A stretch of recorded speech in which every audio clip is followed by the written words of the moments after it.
Up the airy mountain, down the rushy glen, we dare not go a hunting for fear of little men.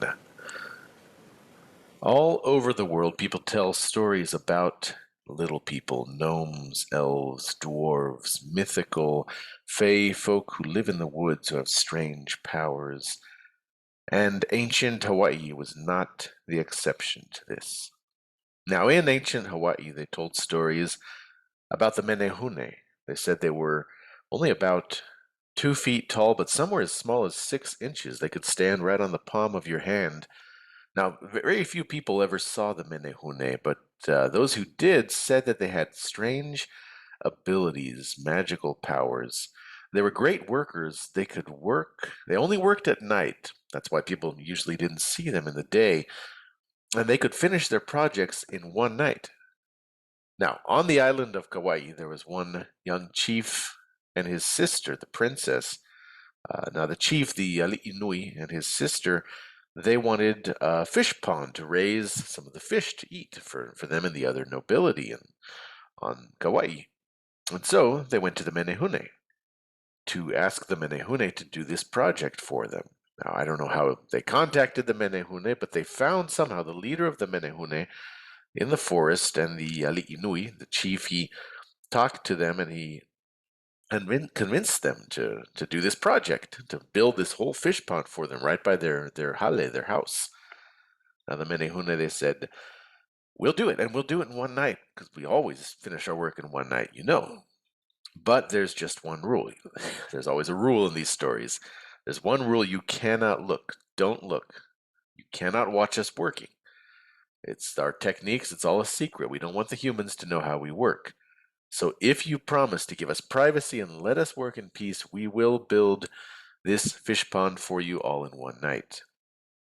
Well, the Ali'inui and his sister, the princess, they went inside of their large wooden hale, and they were inside their house, and pretty soon after sunset they could hear this sound. They could hear the sound right outside, right by the river that ran by their house. They heard this clamoring and rocks clattering around, and they just sat there. They didn't look, they sat, but they heard all this noise. They were wondering, are they going to finish it in one night, and how are they going to do it? Well, curiosity got the better of them. So they said, just one little peek, that can't hurt.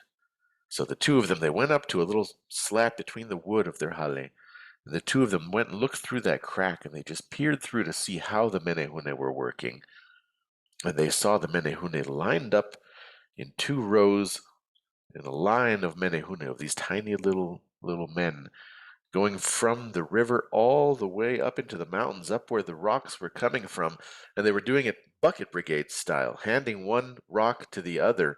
And they were passing these rocks one to the other, countless Menehune going all the way up into the mountains, all the way down to the river, where they were building a dam, a dammed off wall for the water of the river to come in and form this fish pond. But as soon as the Ali'inui and his sister looked, the Menehune stopped. Every single one of them knew that they were being watched. And all the Menehune in unison, they all looked up, and they looked right at the Ali'inui, right in his eyes. They knew through that slat in the walls, they knew he was looking.